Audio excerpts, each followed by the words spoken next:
आज मैं आप लोगों के लिए एक्सप्लेन करूंगी एक मजेदार सी सीरीज। उम्मीद करती हूँ कि आप लोगों को ये वाली सीरीज पसंद आएगी। तो ये कहानी है हमारे हीरो शाओ चेन की, जो कि गॉड्स की जनरेशन का सबसे पावरफुल गॉड था। लेकिन फिर एक दिन मिस्टीरियसली उसकी मौत हो जाती है। पर शाओ चेन की कहानी इस मौत से खत्म नहीं बल्कि उल्टा शुरू हुई, क्योंकि 10,000 साल के बाद वो दोबारा से रीइंकार्नेट हो जाता है। शाओ चेन रीइंकार्नेट होने के बाद काफी ज्यादा हैरान था, क्योंकि इन 10 सालों में वो सारे के सारे गॉड्स और डीमंस जो उसके साथ थे वो सब मारे गए। अब वो इस इंसानी दुनिया में अकेला गॉड बचा है। क्या वो अपने फैमिली और लवर से दोबारा मिल पाएगा? यही जानेंगे हम इस सीरीज में। तो चलो बिना वक्त जाया किए स्टार्ट करते हैं वीडियो को। एपिसोड की शुरुआत में हम एक पर्सन को देखते हैं जो कि कब्रिस्तान में किसी को उठाए हुए ला रहा था। अब वो उस बंदे को हवा में उड़ाते हुए अपनी पावर्स की मदद से वहाँ कुछ पोर्टल्स को ओपन कर देता है। इन पोर्टल से एनर्जी निकलते हुए हवा में मौजूद आदमी की बॉडी में जाने लगी। तभी वो पर्सन अपनी पावर से लीनियर फॉर्मेशन का इस्तेमाल करते हुए कब्रिस्तान के चारों तरफ एक शील्ड बैरियर बना देता है। ये सब करने के बाद वो पर्सन कहता है, जागो डीमंस और गॉड्स। उसके ये कहते साथ ही हम देखते हैं वहाँ मौजूद कब्रों में से गॉड्स और डीमंस की सोल्स ने बाहर आना शुरू कर दिया और वह सारी के सारी इकट्ठा होकर उस पर्सन की बॉडी में चली जाती हैं, जो कि जमीन पर पड़ा हुआ था। ये सब क्या हो रहा था ये जानने के लिए तो आपको सीरीज पूरी देखनी पड़ेगी। इसके बाद हमें 10,000 साल के बाद का सीन दिखाया गया, जहाँ पर हम एक क्यूट लिटिल ड्रैगन को देखते हैं जो कि कुछ लोगों से बचकर भाग रहा था। वो बंदे असल में इसे पकड़कर बेचना चाहते हैं, क्योंकि एक काफी रेयर स्पीशीज का ड्रैगन था। वो ड्रैगन तो इनसे बचते बचाते भाग ही रहा था, लेकिन ये बंदे उसकी जान कहाँ ही छोड़ने वाले थे। जब काफी देर कोशिश करने के बाद भी वो लिटिल ड्रैगन इनके हाथ नहीं लगा, तो इन्होंने मजबूरन अपने एरोस उस पर शूट करने शुरू कर दिए। इन एरोस को डॉज करने के चक्कर में वो दरख्त की टहनी से नीचे गिर गया। अब तो उसके पास यहाँ से बचकर भागने का कोई रास्ता भी नहीं था। तभी वो दोनों बंदे आगे बढ़ते हुए उससे कह रहे थे, अब तुम यहाँ से कहाँ जाओगे? लेकिन हमारा लिटिल ड्रैगन भी उनके हाथ कहीं आने वाला था। वो अपना चार्म इफेक्ट इन दोनों पे यूज कर देता है, जिसकी वजह से थोड़ी देर के लिए ये दोनों ही उसके कंट्रोल में आ गए। ये एक अच्छा मौका था लिटिल ड्रैगन के लिए यहाँ से भागने का, इसीलिए वो इन दोनों की आंख में मिट्टी फेंकते हुए यहाँ से भाग जाता है। लिटिल ड्रैगन की इस हरकत से उन दोनों को तो काफी गुस्सा आ गया। वो गुस्से से कहते हैं, कमीने कहाँ तक भागेगा, आज तो हम तुझे नहीं छोड़ेंगे। ये कहते साथ ही उन्होंने दोबारा से लिटिल ड्रैगन का पीछा करना शुरू कर दिया। लिटिल ड्रैगन भी भागते भागते पहाड़ी के एंड तक पहुँच चुका था। उसके आगे कुआं और पीछे खाई थी। अब वो कहाँ जाएगा? लिटिल ड्रैगन तो यहाँ पर काफी परेशान था और उसकी परेशानी बढ़ाने के लिए वो दोनों बंदे भी वहाँ पर आ गए। वो लोग लिटिल ड्रैगन को पकड़ पाते इससे पहले ही वो नीचे की तरफ गिर जाता है। नीचे की तरफ वही कब्रिस्तान है जो कि हमें स्टोरी की स्टार्टिंग में दिखाया गया था। और जैसा कि हमें तो पहले से ही मालूम है कि इस कब्रिस्तान के चारों तरफ एक शील्ड बैरियर है, जिसकी वजह से वो लिटिल ड्रैगन इसके अंदर नहीं गिरा। तभी अचानक से उस जगह का मौसम बदलते हुए वहाँ सूरज ग्रहण शुरू हो गया। ये नजारा देखकर तो वो दोनों बंदे ही डर गए। वो डरते हुए कह रहे थे, ये सूरज आधा क्यों हो गया? क्या कोई इसे खा रहा है? इन दोनों का भी इतना कहना ही था कि सडनली आसमान से एक तेज लाइटनिंग शील्ड बैरियर को ब्रेक करते हुए एक कब्र पर जा लगी। शील्ड बैरियर के ब्रेक होने की वजह से हम देखते हैं कि लिटिल ड्रैगन भी अब उसी कब्रिस्तान में गिर गया। ऊपर की तरफ मौजूद तो वो दोनों बंदे ही काफी ज्यादा डर चुके थे, इसीलिए वो यहाँ से फौरन भाग जाते हैं। यहाँ कब्रिस्तान में मौजूद लिटिल ड्रैगन तो काफी ज्यादा डरा हुआ था, क्योंकि उसके चारों तरफ सिर्फ कब्रें ही कब्रें थी। वो खुद भी एक कब्र के ऊपर खड़ा हुआ था, जिसके अंदर से अचानक एक हाथ बाहर की तरफ आ गया, जिसने लिटिल ड्रैगन को तो दूर पटक दिया। अब वो पर्सन पूरा कब्र से बाहर आ जाता है। वो यहाँ खुद को देखते हुए कह रहा था कि मुझे अच्छे से याद है कि मैं मर चुका था, तो फिर मैं जिंदा कैसे हुआ? और ये बंदा और कोई नहीं बल्कि हमारा हीरो शाओ चेन है। लिटिल ड्रैगन भी यहाँ पर छुपते हुए शाओ चेन को देख रहा था। शाओ चेन तो अभी खड़ा हुआ यही सोच रहा था कि आखिर ये कौन सी जगह है। लेकिन जब उसकी नजर कब्रों पर लगे नेम प्लेट्स पर पड़ी तो उसकी आंखें तो खुली की खुली ही रह गई, क्योंकि वो इन सारे गॉड्स और डीमंस को अच्छे तरीके से जानता था। उन सबके नाम पढ़ने के बाद वो कहता है कि जब ये लोग मर चुके तो फिर मैं जिंदा क्यों हूँ? शाओ चेन को ये सोचों में गुम देकर लिटिल ड्रैगन वहाँ से भागने की कोशिश करता है, लेकिन उसकी ये कोशिश बेकार रही, क्योंकि शाओ चेन ने उसे देख लिया था। अब वो उसके पास आते हुए उसे पकड़ नहीं वाला था कि तभी लिटिल ड्रैगन ने उस पर फायर बॉल से अटैक कर दिया। इससे लिटिल ड्रैगन को यहाँ से भागने का मौका मिल चुका था, लेकिन वो शाओ चेन के हाथों से बच ना सका। इसलिए शाओ चेन ने उसे पकड़ते साथ ही लकड़ी से बांधकर पकाना शुरू कर दिया। हमारे इस लिटिल ड्रैगन का नाम है डोंग डोंग। डोंग डोंग तो यहाँ पर शाओ चेन से कह रहा था कि प्लीज मुझे छोड़ दो, मैं खाने में टेस्टी नहीं हूँ। लेकिन शाओ चेन को तो उसकी कोई भी बात समझ ही नहीं आ रही थी, इसलिए डोंग डोंग ने फौरन से अपना एक आंसू शाओ चेन के मुंह में डाल दिया। चैंगशान तो उसे अपने मुंह से बाहर निकालते हुए कहता है कि गंदे ड्रैगन, आखिर तुमने मेरे साथ क्या किया? यहाँ पर वो अभी ये सब कह ही रहा था कि तभी उसे किसी की आवाज आई कि मुझे छोड़ दो। शाओ चेन को कुछ समझ ही नहीं आया कि आखिर ये आवाज किसकी है, इसलिए उसने इधर उधर देखना शुरू कर दिया, लेकिन वहाँ तो दूर दूर तक कोई मौजूद ही नहीं था। शाओ चेन अब डोंग डोंगडोंग से सवाल करते हुए कहता है, क्या वो तुम थी जिसने मुझसे बात की? जिस पर तो डोंगडोंग उसे जवाब देते हुए कहता है, मेरे आंसू को पीने के बाद तुम मेरी बात को आराम से समझ सकते हो। अब वो दोबारा से शाओचन से अपनी जान की भीख मांगते हुए कहता है कि प्लीज मुझे छोड़ दो।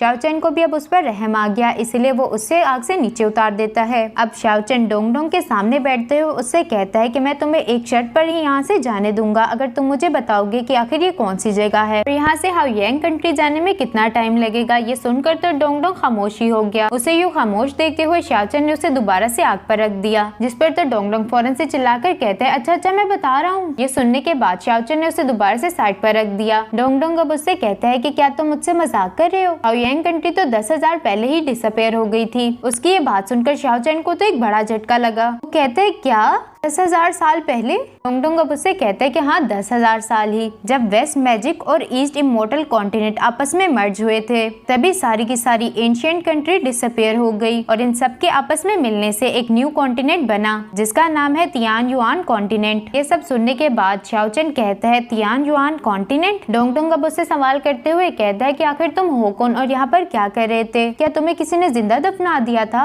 शाओचन को यहाँ पर पास्ट की एक मेमोरी याद आती है, जहाँ पर वो एक लड़की शुजिन को आवाज दे रहा था, जिसे याद करते हुए वो कहता है, शुजिन। डोंगडोंग उसके मुंह से शुजिन का नाम सुन के कहता है कि क्या वो शुजिन थी जिसने तुम्हें यहाँ पर दफनाया? शाओचन तो उसकी बात को फुली इग्नोर करते हुए अपनी पावर्स को चेक करने लग गया, जिससे उसे पता चलता है कि अभी तक उसके पास उसकी पूरी पावर्स नहीं है। जिस पर वो कहता है कि 10,000 साल गुजरने के बाद भी मेरी पावर्स अभी तक रिकवर नहीं हुई। शाओचन को तो काफी भूख लगी हुई थी, इसलिए वो सोचता है कि डोंगडोंग को ही खाया जाए, क्योंकि डोंगडोंग से जितनी इन्फॉर्मेशन उसे चाहिए थी वो अब उसे मिल चुकी, तो उसे जिंदा रखने का कोई फायदा नहीं था। लेकिन डोंगडोंग तो अपनी जान बचाने के लिए कुछ भी कर सकता था, इसलिए वो शाओचन से कहता है, क्या तुम्हें यहाँ की जगहों और लोगों के बारे में पता है? जिस पर तो शाओचन उसे जवाब देते हुए कहता है कि हाँ मुझे पता है, अगर तुम मुझे जिंदा छोड़ दो तो मैं तुम्हें तियान युआन कॉन्टिनेंट लेकर जा सकता हूँ। ये बात सुनकर शाओचन भी अब उसे जिंदा छोड़ने के लिए एग्री हो गया। शाओचन अब अपनी आसपास की जगह को देखते हुए कहता है कि आखिर गॉड्स और डीमन को एक साथ क्यों दफनाया गया था? क्या मैं इन सारी मिस्ट्रीज को सॉल्व कर पाऊंगा? ये दुनिया है 10,000 साल के बाद की। ये कहते साथ ही शाओचन अपने सफर पर रवाना हो गया, जबकि डोंगडोंग उसके पीछे आ रहा था। तभी इनके ऊपर से एक बहुत बड़ा ड्रैगन गुजरा, जिसे देखकर तो शाओचन कह रहा था, ये कितना अजीब सा हेयरलेस बर्ड है, सच में ये दिखने में बहुत ही ज्यादा गंदा लग रहा है। डोंगडोंग अब उससे बताता है कि हमारे क्लैन का एक ड्रैगन है जो कि हजारों मील का सफर एक ही दिन में तय कर सकता था। इसकी स्पीड काफी तेज है। भी अचानक से उस बर्ड को किसी जायंट हाथ ने पकड़ लिया। वो एक बहुत बड़ा गोरिल्ला था, जिसे देखकर तो शाओचन हैरान ही रह गया। वो डोंगडोंग से यहाँ पर सवाल करते हुए कहता है कि क्या ये लेजेंडरी एंशिएंट जायंट है? जिस पर डोंगडोंग उसे जवाब देते हुए कहता है कि हाँ ये वही था। शाओचन कहता है कि इतने अरसे में ये दुनिया काफी बदल चुकी। डोंगडोंग अब शाओचन को अपना नाम बताते हुए कहता है कि हम दोनों का मिलना किस्मत में लिखा हुआ था और हम दोनों ही इस पूरी दुनिया में अकेले हैं। क्या तुम मेरे साथी बनते हुए मेरे साथ सफर करोगे? जिस पर तो चैंगशान उसे अपना नाम बताते हुए कहते हैं कि हाँ जरूर। इसके बाद ये दोनों ही अपने सफर पर रवाना हो जाते हैं। काफी दिन सफर करने के बाद ये फाइनली उस जगह पर पहुंचने वाले थे जहाँ कुछ लोग रहते हैं। डोंगडोंग यहाँ पर शाओचन से सवाल करते हुए कहता है कि अगर किसी को भी उस गॉड्स और डीमंस के कब्रिस्तान के बारे में ना पता हुआ तो फिर तुम क्या करोगे? जिस पर शाओचन उसे जवाब देते हुए कहता है कि कोई ना कोई तो ऐसा जरूर ही होगा जिसे इसके बारे में पता होगा। डोंगडोंग अब उसे दोबारा से सवाल करते हुए कहता है अगर कोई भी ऐसा पर्सन ना मिला तो?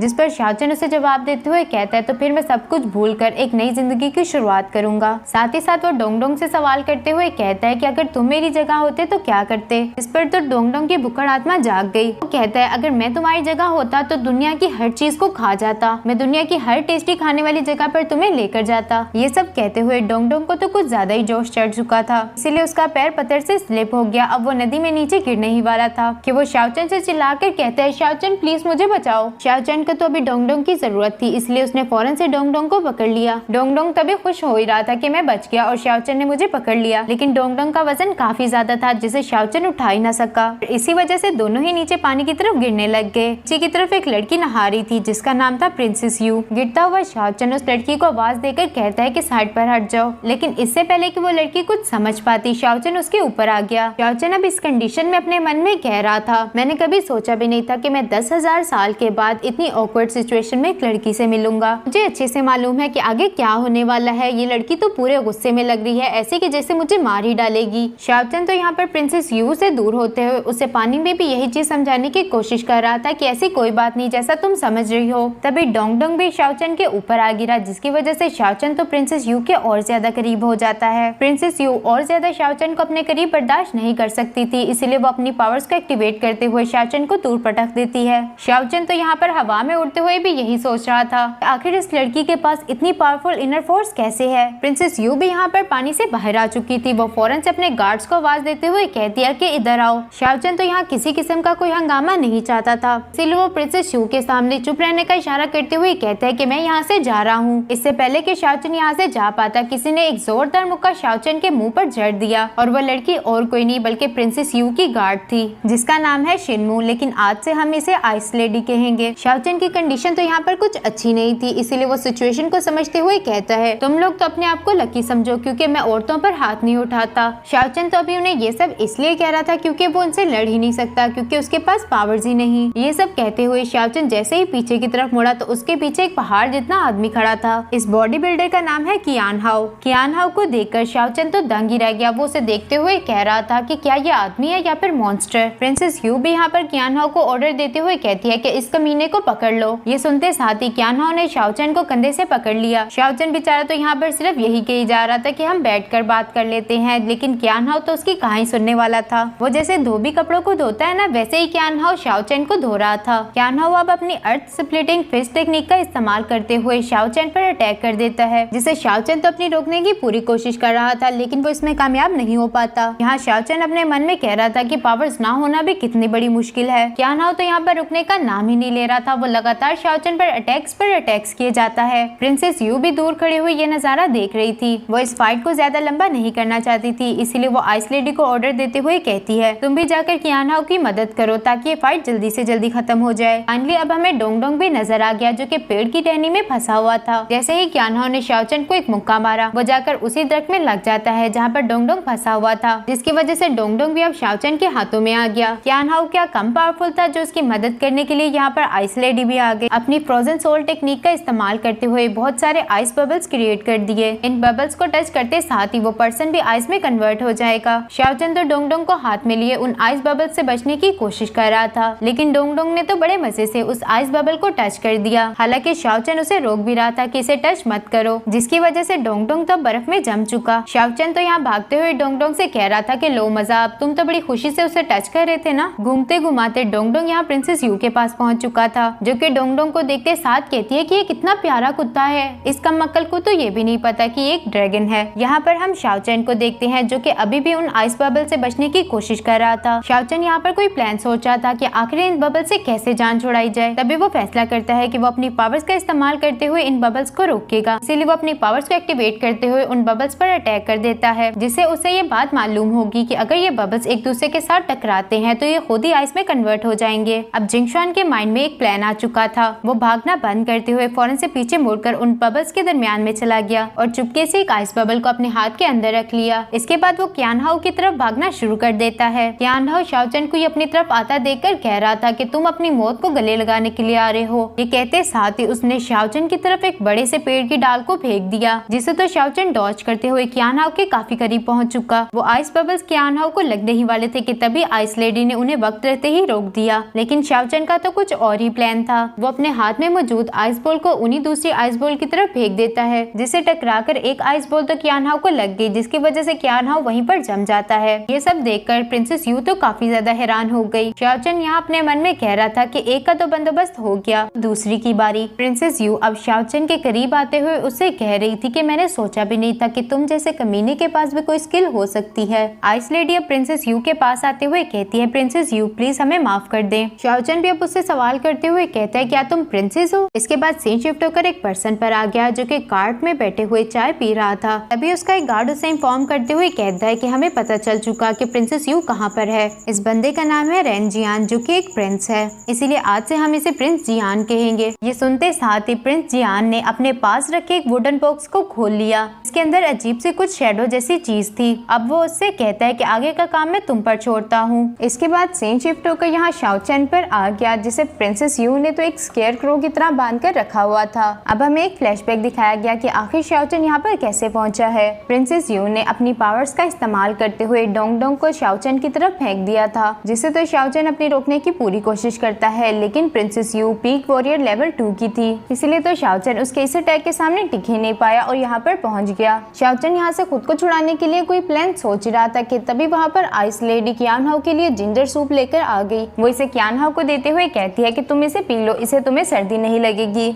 इन दोनों के पास एक मैप भी था, जिसे देखते हुए आइस लेडी कहती है कि आखिर इस मैप में क्या लिखा है, हमें ये कैसे पता चलेगा, क्योंकि उस मैप में एंशिएंट लैंग्वेज में कुछ लिखा हुआ था, जिसे हमारा हीरो शाओचन तो अच्छे तरीके से पढ़ सकता है, इसलिए उसे दूर से सिर्फ इतना ही नजर आया, fiery immortal lotus. Ice lady यहाँ पर क्यान हाउ से कह रही थी कि ये हमारे पास लास्ट चांस है, अगर हमें ये लेजेंडरी एलिक्सर मिल गया, हो सकता है कि वो इसे लेने के बाद प्रिंसेस की रिक्वेस्ट को मान जाएं, लेकिन हम इसे समझेंगे कैसे। अब वो क्यान हाउ पर गुस्सा करते हुए कहती है, बेवकूफ तुम भी तो कुछ बोलो ना, जिस पर क्यान हाउ उसे जवाब देते हुए कहता है कि मैं तो हमारी लैंग्वेज को भी अच्छे तरीके से नहीं समझ सकता, ये तो फिर एंशिएंट लैंग्वेज है, मैं इसे कैसे पढ़ूं। अब आइस लेडी खड़े होते हुए कहती है कि हमारे रास्ते में जितनी मर्जी मुश्किलात आ जाएं, लेकिन हम नहीं रुकेंगे। मैं प्रिंसेस यू के लिए अपनी जान भी दे सकती हूँ, इसलिए मैं उनके लिए ये लेजेंडरी एलिक्सर जरूर ढूंढूंगी। ये दोनों अभी इसी तरह की बातें कर ही रहे थे कि तभी प्रिंसेस यू के टेंट से कुछ आवाजें आने लग गई, जिसे सुनकर तो आइस लेडी कहती है कि क्या प्रिंसेस यू रो रही हैं? उसके ये कहते साथ ही प्रिंसेस यू भी अपने टेंट से बाहर आ गई, जो कि असल में काफी ज्यादा हंस रही थी, क्योंकि डोंगडोंग उसे काफी पसंद आ चुका था, इसीलिए वो उसके साथ काफी खुश है। अब वो डोंगडोंग से कहती है कि आज से तुम प्रिंसेस के पेट हो। प्रिंसेस यू की नजर अब शाओचन पर पड़ गई, जो कि बेहोश होने का नाटक कर रहा था। ये देखते हुए प्रिंसेस यू शाओचन के पास चली गई, उसकी गोद में अभी डोंगडोंग भी था। डोंगडोंग के तो यहाँ पर सही मजे हैं, क्योंकि वो रोस्टेड चिकन खा रहा था, जिसकी स्मेल तो शाओचन को भी आ गई। अब वो अपने मन में कह रहा था कि मैं यहाँ भूख से मर रहा हूँ, ये देखो कैसे खा रहा है, इसका बदला तो मैं इसे बाद में लूंगा। वो ये सब अभी सोच ही रहा था कि तभी प्रिंसेस यू उससे कहती है, अगर तुम सोना ही चाहते हो तो मैं तुम्हें हमेशा हमेशा के लिए ना सुला दूं। कहते साथ ही प्रिंसेस यू ने अपनी स्वॉर्ड को बाहर निकाल लिया। शाओचन भी यहाँ पर मरना नहीं चाहता था, इसलिए वो फौरन से उठते हुए कहता है कि मैं जाग रहा हूँ। शाओचन की इस हरकत पर प्रिंसेस यू ने भी हल्का सा मुस्कुरा दिया। अब शाओचन प्रिंसेस यू से कहता है, आज जो कुछ भी हुआ वो सिर्फ एक मिसअंडरस्टैंडिंग थी, मेरा ऐसा कोई इरादा नहीं था। मेरा नाम है शाओचन और ये लिटिल ड्रैगन मेरे साथ ही था। प्रिंसेस यू डोंगडोंग से सवाल करते हुए कहती है, क्यों ड्रैगन, क्या तुम इस गंदे लड़के को जानते हो? यहाँ शाओचन भी डोंगडोंग से कह रहा था कि अपना सर हाँ में हिलाओ, लेकिन डोंगडोंग ने तो अपना सर हिलाने की बजाय अपना मुंह ही दूसरी तरफ कर लिया। उसकी ये हरकत देखकर शाओचन को तो गुस्सा आ गया। वो गुस्से से कहता है कि तुम कितने कमीने हो, एक खूबसूरत लड़की को देखते साथ ही अपने दोस्त को भूल गए। जिस पर तो डोंगडोंग ने डरने की एक्टिंग करना शुरू कर दी। उसे यूँ डरता देख प्रिंसेस यू शाओचन से कहती है, तुम कितने बुरे हो, तुम इतने क्यूट से ड्रैगन को आखिर ये सब कैसे कह सकते हो? अब प्रिंसेस यू ने अपना एक छोटा सा चाकू निकाल लिया था, जिसे देखते हुए तो शाओचन कहता है कि आखिर तुम मेरे साथ करना क्या चाहती हो? जिस पर प्रिंसेस यू उसे जवाब देते हुए कहती है, ज्यादा कुछ नहीं, बस मैं रोज तुम्हारी बॉडी पर इस नाइफ की मदद से कट लगाया करूंगी और मैं ऐसा तब तक करती रहूंगी जब तक तुम्हारा पूरा का पूरा खून नहीं सूख जाता।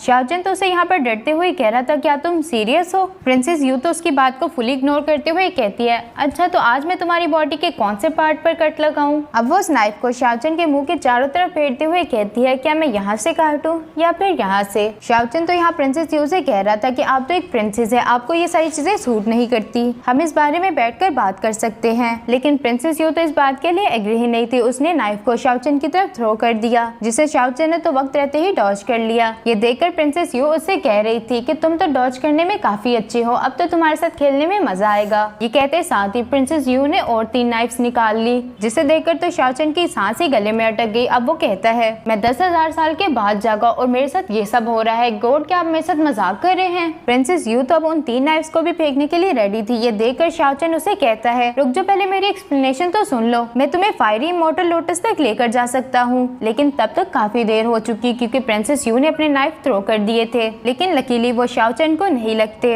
अब प्रिंसेस यू शाओचन के पास आकर उसे सवाल करते हुए कहती है कि तुम जैसा कमीना शख्स आखिर एंशिएंट लैंग्वेज के बारे में कैसे जानता है? शाओचन तो अब उन्हें ये सच बताने से रहा कि वो भी एक एंशिएंट पर्सन है और वो 10,000 साल के बाद जागा है, इसीलिए वो उनसे झूठ बोलते हुए कहता है कि मेरी पूरी फैमिली एंशिएंट लैंग्वेज में स्कॉलर थी, हम सबको ही एंशिएंट हिस्ट्री जानने का काफी ज्यादा शौक है, इसलिए बस थोड़ा सा मुझे एंशिएंट लैंग्वेज के कैरेक्टर्स के बारे में मालूम है। प्रिंसेस यू को तो उसकी बातों पर अभी भी थोड़ा डाउट था, इसीलिए वो उससे कहती है, अगर ये सब झूठ हुआ तो? जिस पर शाओचन उसे जवाब देते हुए कहता है कि हम दोनों डील कर सकते हैं, जैसी तुम चाहो। ये सुनते साथ ही प्रिंसेस यू ने उसकी रस्सियां काट दी। अब वो उसे कपड़े देते हुए कहती है कि आज से तुम मेरे स्लेव हो। यहाँ पर हम छोटे छोटे 2 वुडन टॉयज को भी देखते हैं, जो कि प्रिंसेस यू पर नजर रखे हुए थे। शाओचन अब इन लोगों को उस जगह पर ले आया है जहाँ पर फायरी इमोर्टल लोटस था। था। यहाँ पर प्रिंसेस यू तो बहुत खुश थी। वो शाओचन से कहती है कि तुम तो एंशिएंट लैंग्वेज को काफी अच्छे से जानते हो। शाओचन उसकी बात सुनकर उससे कहता है कि लिटिल प्रिंसेस, मैंने तुम्हें यहाँ तक का रास्ता दिखा दिया, इससे आगे मैं तुम्हारे साथ नहीं जा सकता और मैं उम्मीद करता हूँ कि हम लोग फ्यूचर में दोबारा ना मिले।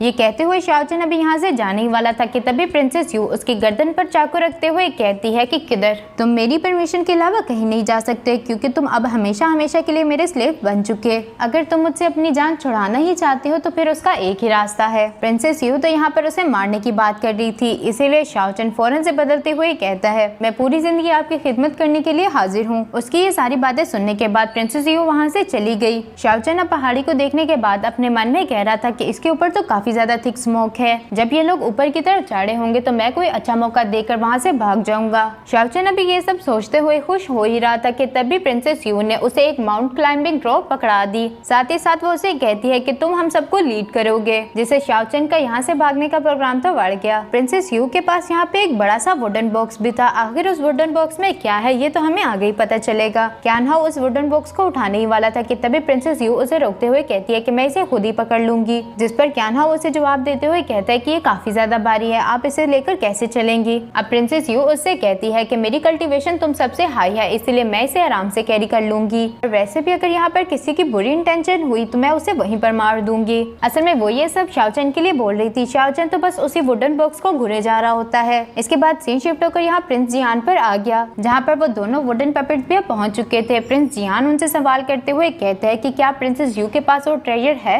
जिस पर तो वुडन पपेट्स ने बताना शुरू कर दिया कि वो ट्रेजर मिस यू के पास ही है। तभी वहाँ पर प्रिंस जियान का एक सर्वेंट भी पहुंच गया, जो कि प्रिंस जियान से कहता है, हमने सारी की सारी तैयारियां कर ली, जैसे ही प्रिंसेस यू माउंटेन से नीचे आएंगी तो हम उससे फौरन से वो ट्रेजर ले लेंगे। ये सुनते साथ ही प्रिंस जियान ने तो एक केवल स्माइल दे दी। इसके बाद सीन शिफ्ट होकर यहाँ पर शाओचन और प्रिंसेस यू पर आ गया, जो कि फाइनली अब माउंटेन की टॉप पर पहुंच चुके थे। यहाँ आसपास की स्मोक पॉइजनस थी, इसलिए प्रिंसेस यू कहती है कि हमारा यहाँ पर ज्यादा देर रुकना ठीक नहीं, हम सबको अलग अलग होकर फायरी इमोर्टल लोटस को ढूंढना चाहिए। ये सुनते साथ ही क्यान हाओ और आइस लेडी अलग अलग डायरेक्शंस में चले गए। प्रिंसेस यू यहाँ पर शाओचन से कहती है कि तुम्हारी कल्टीवेशन काफी लो है, इसलिए तुम मेरे साथ ही रहोगे। इसके बाद ये सब लोग ही उस फायरी इमोर्टल लोटस को ढूंढने में लग गए, लेकिन अभी तक वो किसी को नहीं मिला था सिवाय डोंग डोंग के। वो यहाँ प्रिंसेस यू को इशारा करते हुए वहाँ पर ले गया, जहाँ पर वो फायरी इमोर्टल लोटस था। इस फ्लावर को देखने के बाद प्रिंसेस यू तो काफी ज्यादा खुश होगी। वो खुश होते हुए कहती है कि फ्लावर कितना ज्यादा प्यारा है। शाओचन अब प्रिंसेस यू से कहता है कि आपको उसे टच नहीं करना चाहिए, जिस पर प्रिंसेस यू उसे जवाब देते हुए कहती है कि तुम्हें मुझे बताने की कोई जरूरत नहीं कि मुझे क्या करना चाहिए और क्या नहीं। ये कहने के बाद प्रिंसेस यू यहाँ से चली गई। उसके यहाँ से जाने के बाद शाओचन ने उसी मैप पर लिखी गई इंस्ट्रक्शंस को पढ़ना शुरू कर दिया, जिसमें लिखा हुआ था कि फायरी इमोर्टल लोटस धीरे धीरे ग्रो करता है और इसे फुली ग्रो होने में 1000 ईयर्स लगते हैं। अब शाओचन उसी फ्लावर को देखते हुए कह रहा था कि अगर इस फ्लावर को उगने में इतना टाइम लगता है तो फिर ये इतना बड़ा कैसे है, क्या ये वही है जो मैं सोच रहा हूँ। ये कहने के बाद वो फौरन से अपने क्लाइंबिंग रोप का इस्तेमाल करते हुए प्रिंसेस यू के पास पहुंच गया। प्रिंसेस यू भी यहाँ पर उस फ्लावर को टच करने ही वाली थी। शाओचन ने वक्त पर आते हुए प्रिंसेस यू को रोक लिया। प्रिंसेस यू तो यहाँ पर शाओचन पर गुस्सा करते हुए कहती है कि आखिर ये तुम क्या कर रहे हो, जिस पर शाओचन उसे जवाब देते हुए कहता है कि शुक्र मनाओ मैंने तुम्हारी जान बचा ली। ये सुनकर प्रिंसेस यू उसे कहती है कि मेरी जान आखिर कैसे, जिस पर तो शाओचन ने भी उसे बताना शुरू कर दिया। क्या तुम्हें पता है कि फ्लावर कैसे ग्रो करता है? ये एक बीस्ट का स्पिरिचुअल ऑरा ऑब्जर्व करने के बाद इतने बड़े होते हैं और इसका गार्डियन स्पिरिट बेस यहीं कहीं आसपास ही होगा। अगर हम इस फ्लावर को लेने की कोशिश करेंगे तो हो सकता है वो यहाँ पर आ जाए। ये कहते हुए शाओचन ने गलती से उस फ्लावर को पकड़ लिया, जिसकी वजह से एक जायंट पाइथन बीस्ट उनके सामने आ गया। वो पाइथन बीस्ट दिखने में तो काफी ज्यादा पावरफुल लग रहा था। वो फौरन से आगे बढ़ते हुए इन दोनों पर अटैक कर देता है। उसके इस अटैक को इन दोनों ने बड़ी मुश्किल के साथ डॉज कर लिया। तभी वहाँ पर इनकी मदद करने के लिए आइस लेडी और क्यान हाओ भी पहुंच गए। क्यान हाओ ने फौरन से इन दोनों को ऊपर की तरफ खींच लिया, जबकि आइस लेडी उस लोटस फ्लावर को लावा के अंदर गिरने से बचा लेती है। अब वो पाइथन बीस्ट अपनी टेल का इस्तेमाल करते हुए प्रिंसेस यू पर अटैक करने ही वाला था कि तभी क्यान हाओ ने प्रिंसेस यू को बचा लिया। आइस लेडी यहाँ पर प्रिंसेस यू से कहती है कि आप जाकर उस लोटस फ्लावर को हासिल करें, हम दोनों यहाँ पर इस पाइथन बीस्ट को संभाल लेंगे। इसके बाद इन तीनों ने वहाँ से भागना शुरू कर दिया। प्रिंसेस यू अब इन दोनों से कहती है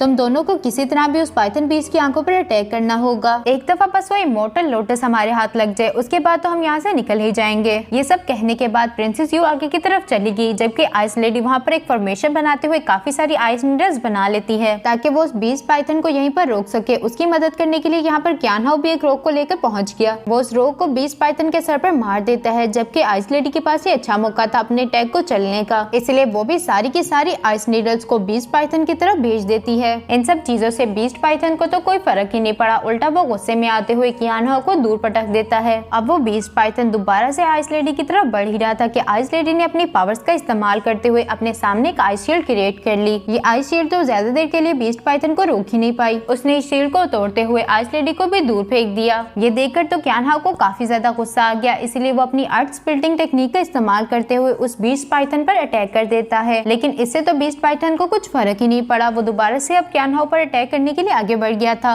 अपने दोस्तों को ये मुसीबत में देखकर प्रिंसेस यू उस फ्लावर लोटस को वहीं पर छोड़ते हुए इनकी मदद करने के लिए पहुंच गई। वो यहाँ आते साथ ही अपनी फिनिक्स फ्लेम चॉप टेक्निक का इस्तेमाल करते हुए बीस्ट पाइथन पर अटैक कर देती है, जिससे तो बीस्ट पाइथन को काफी दर्द हुआ। प्रिंसेस यू यहाँ पर रुकती नहीं, बल्कि वो अपनी phoenix flame break the sky technique का इस्तेमाल करते हुए उस पाइथन बीस्ट पर अटैक कर देती है, जिससे पाइथन बीस्ट इंजर्ड होते हुए जोरों से चिल्लाने लग गया और उसने प्रिंसेस यू पर एक स्लैश अटैक चल दिया, जिसकी वजह से प्रिंसेस यू पीछे चट्टानों के साथ लगने ही वाली थी कि वक्त रहते वहाँ पर कियान हाओ ने उसे बचा लिया। शाओचन और डोंगडोंग ये सब छुपकर देख रहे थे। डोंगडोंग यहाँ पर शाओचन से कहता है, इस सिचुएशन में भी तुम उनकी मदद नहीं करोगे क्या? तुम्हें अपने मर्द होने पर शर्म नहीं आ रही? जिस पर तो शाओचन उसे जवाब देते हुए कहता है कि देखो, मैं तो इन लोगों का भी मुकाबला नहीं कर सकता था, ये तो फिर भी पाइथन बीस्ट है। उनकी मदद करने के लिए जाना ऐसा है जैसे अपनी मौत को दावत देना। इसके बाद सीन शिफ्ट होकर दोबारा से प्रिंसेस यू और कियान हाओ पर आ गया। प्रिंसेस यू यहाँ पर कियान हाओ से सवाल करते हुए कह रही थी कि क्या तुम ठीक हो? अब वो पाइथन बीस्ट दोबारा से इन दोनों पर अटैक करने ही वाला था कि मजबूरन कियान हाओ को अपनी बारबेरियन सीक्रेट टेक्निक का इस्तेमाल करना पड़ा। प्रिंसेस यू तो यहाँ पर उसे रोकना चाहती थी, लेकिन वो नहीं रुकता। टेक्निक काफी ज्यादा खतरनाक थी। अब वो इस टेक्निक का इस्तेमाल करते हुए पाइथन बीस्ट पर अटैक कर देता है, जिससे यहाँ पर एक एनर्जी ब्लास्ट हो गया। कियान हाओ ने अपना एक हाथ यहाँ पर खो दिया था। प्रिंसेस यू अब उसके पास आते हुए कहती है, कियान हाओ आखिर तुमने ऐसा क्यों किया? कियान हाओ अब उससे कहते हैं कि प्रिंसेस यू आप जल्दी जाएं और जाके उस इमोर्टल लोटस फ्लावर को ले आएं। वो पाइथन बीस्ट अभी के लिए थोड़ा इंजर्ड है, लेकिन वो पाइथन बीस्ट भी इतनी जल्दी इनकी जान कहाँ ही छोड़ने वाला था। वो अपनी टेल का इस्तेमाल करते हुए आइस लेडी और कियान हाओ पर अटैक करने ही वाला था कि वक्त रहते ही आइस लेडी ने वहाँ पर एक शील्ड को बना लिया। पाइथन बीस्ट ने अब उस शील्ड को चारों तरफ से घेर लिया था, जिसकी वजह से आइस लेडी को उस शील्ड को बनाए रखने में काफी ज्यादा मुश्किल हो रही थी। अचानक से उस शील्ड के अंदर क्रैक्स पड़ना शुरू हो गए और चंद सेकंड्स के अंदर ही वो टूट गई। प्रिंसेस यू यहाँ पर कियान हाओ और आइस लेडी को अपनी आंखों के सामने बढ़ता हुआ नहीं देख सकती थी, इसलिए वो इन दोनों को साइड पर हटाते हुए खुद उस पाइथन बीस्ट के सामने आ गई। लेकिन कियान हाओ वक्त रहते ही प्रिंसेस यू को साइड पर हटाते हुए खुद पाइथन बीस्ट के मुंह में चला गया। उस पाइथन बीस्ट ने कियान हाओ को खाने की बजाय दूर पटक दिया था, जिसकी वजह से कियान हाओ तो तकरीबन बेहोशी हो चुका। प्रिंसेस यू के पास अब और कोई चारा ही नहीं बचा था। वो अपना लास्ट और सबसे खतरनाक मूव चलने वाली थी। वो यहाँ पर आइस लेडी से कहती है कि तुम जाकर कियान हाओ का ख्याल रखो, इस बीस्ट को अब मैं देख लूंगी। ये कहते साथ ही प्रिंसेस यू भागकर अपने उसी वुडन बॉक्स के पास आ गई जिसे हमने पहले देखा था। आइस लेडी यहाँ पर प्रिंसेस यू को रोकते हुए कहती है, प्रिंसेस यू आपको इस गॉडली वेपन को यूज नहीं करना चाहिए। लेकिन प्रिंसेस यू अब कहाँ ही रुकने वाली थी। वो अपने ब्लड को उस वुडन बॉक्स के ऊपर डाल देती है, जिसकी वजह से उस वुडन बॉक्स के अंदर से एक बो बाहर आ गया। ये अर्ली एंशिएंट टाइम्स का गॉडली वेपन था, जो कि दिखने में तो काफी ज्यादा पावरफुल है। यहाँ पर शाओचन भी उसी गॉडली वेपन को देखते हुए कहता है, हाउ ये बाओ, मुझे यकीन नहीं था कि मैं 10,000 साल के बाद तुम्हें देख पाऊँ। मेरे ख्याल से तो ये वेपन हमारे हीरो शाओचन का है, इसीलिए तो वो ये सब कह रहा था। इसके बाद सीन शिफ्ट होकर दोबारा से प्रिंसेस यू पर आ गया, जो कि उस गॉडली वेपन का इस्तेमाल करते हुए पाइथन बीस्ट पर एक एरो शूट कर देती है। लेकिन पाइथन बीस्ट भी काफी चालाक था। वो साइड पर हटते हुए उस एरो को डॉज कर लेता है। ये देखते हुए डोंगडोंग कह रहा था कि उसने टारगेट मिस कर दिया। शाओचन उसे कहता है कि परेशान मत हो, इस एरो को थोड़ी देर हवा में उड़ने दो,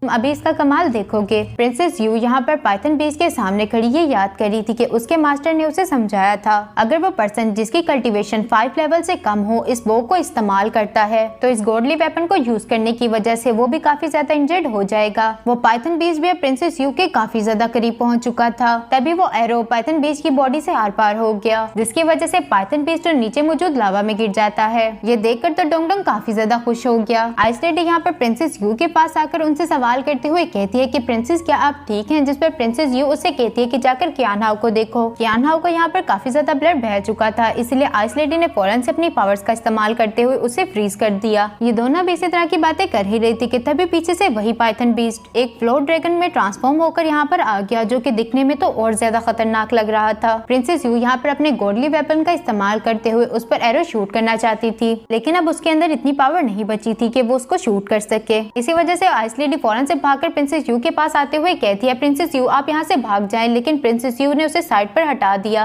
अब वो फ्लोर ड्रैगन भी उसकी काफी करीब पहुंच चुका था। तभी वहाँ पर हीरो की एंट्री के साथ शाओ चैन पहुंच गया कि प्रिंसेस यू की उस गॉडली वेपन को चलाने में मदद करता है। उसको ऐसा करता है देख डोंग डोंग का तो मुंह ही खुला का खुला रह गया। तभी यहाँ सीन शिफ्ट होकर चैंग शुआन की पास्ट लाइफ पर आ गया, जहाँ पर चैंग शुआन की फाइट एक वॉरियर के साथ हो रही थी। चैंग शुआन सिर्फ अपनी पावर्स का इस्तेमाल करते हुए उस वॉरियर को हरा देता है। वहाँ आसपास मौजूद लड़कियां तो चिल्ला चिल्ला कर कह रही थी, Chang Shuan I love you, Chang Shuan तुम कितने हैंडसम हो। जबकि ऊपर खड़ा चैंग शुआन का फादर भी ये सब देख रहा था। इसके बाद वो चैंग शुआन को अपने पास बुलाते हुए उसे वो गॉडली वेपन दे देता है। इसके बाद सीन शिफ्ट होकर दोबारा से प्रेजेंट में आ गया, जहाँ पर शाओ चैन ने हाओजी बो का इस्तेमाल करते हुए फ्लोर ड्रैगन पर अटैक कर दिया, जिसे वो ड्रैगन बहुत बड़े ब्लास्ट के साथ एशेस में बदल गया। अब शाओ चैन बहुत ही ज्यादा कूल तरीके से प्रिंसेस यू को लेते हुए जमीन पर आ जाता है। आइस लेडी तो यहाँ पर हैरान होते हुए कहती है कि आखिर ये कैसे पॉसिबल है, तुमने हाओजी बो को कैसे पुल कर लिया। शाओ चैन तो उसकी ये सारी बातों को इग्नोर करते हुए खुश होते हुए अपने गॉडली वेपन को यहाँ से ले जाते हुए कह रहा था कि मैं उम्मीद करता हूँ कि हम लोग फ्यूचर में दोबारा ना मिले। प्रिंसेस यू तो अभी इस ख्याल में ही गुम खड़ी थी कि आखिर इसने गॉडली वेपन को कैसे चलाया। तभी आइस लेडी उसे आवाज लगाते हुए कहती है कि प्रिंसेस यू वो हमारे गॉडली वेपन को ले गया, लेकिन अब तक तो शाओ चैन वहाँ से निकल चुका था। शाओ चैन यहाँ पर अपने बो को देखते हुए कहता है कि तुम तो अभी तक मुझे पहचानते हो। डोंग डोंग भी शाओ चैन के बगैर कहाँ ही रहने वाला था, इसीलिए वो उसका पीछा करते हुए उसके पास आ गया। शाओ चैन अब उसे सवाल करते हुए कहता है कि क्या तुम प्रिंसेस यू के पास वापस नहीं जाओगे ज्यादा सारा खाना खाने के लिए, जिस पर डोंग डोंग उसे जवाब देते हुए कहता है कि हम ड्रैगन्स तो अपनी लॉयल्टी के लिए ही जाने जाते हैं, आखिर ये तुमने सोच भी कैसे लिया कि मैं तुम्हें छोड़ दूंगा। उसकी ये सारी बातें सुनने के बाद शाओ चैन उसे कहता है कि तुम तो ऐसी बातें मत ही करो। डोंग डोंग अब उसे यहाँ पर मक्खन लगाते हुए कह रहा था कि मैंने जब से तुम्हें पहली बार देखा तो मुझे पता चल गया कि तुम एक ऑर्डिनरी पर्सन नहीं हो, जिस पर शाओ चैन उसे कहता है कि अब बस भी कर जाओ, मैं तुम्हें खुद के साथ लेकर जा रहा हूँ। ये सुनकर तो डोंग डोंग काफी ज्यादा खुश हो गया। शाओ चैन भी अब भागते हुए यहाँ पर कह रहा था कि मेरा गॉडली वेपन अब मेरे पास आ चुका, ये पूरी की पूरी दुनिया अब मेरी है। ये कहते साथ ही वो एक ट्रैप में फंस जाता है, जिसकी वजह से उसका बो भी अब नीचे गिर चुका, और ये काम प्रिंस जियान के अलावा कौन ही कर सकता है। वो यहाँ आकर उस बो को उठाते हुए कहता है, आखिर तुम मेरे पास आ ही गए, मैंने तुम्हारा कितना इंतजार किया। इसके बाद हमें थोड़ी देर के बाद का सीन दिखाया गया, जहाँ पर प्रिंस जियान ने शाओ चैन को बांधा हुआ था। वो अब शाओ चैन से सवाल करते हुए कहता है कि प्रिंसेस यू कहाँ पर है। शाओ चैन तो उसकी इस बात का कोई जवाब ना देते हुए कहता है कि आखिर तुम्हें किसने कहा था मुझे पकड़ने के लिए। तभी प्रिंस जियान का एक सर्वेंट बीच में आते हुए कहता है कि अपना मुंह संभाल कर बात करो, ये बाई स्टेट के थर्ड प्रिंस जियान है। शाओ चैन तो यहाँ पर हंसते हुए कहता है, रेन जियान, मैंने तो आज तक इस नाम के बारे में कभी नहीं सुना।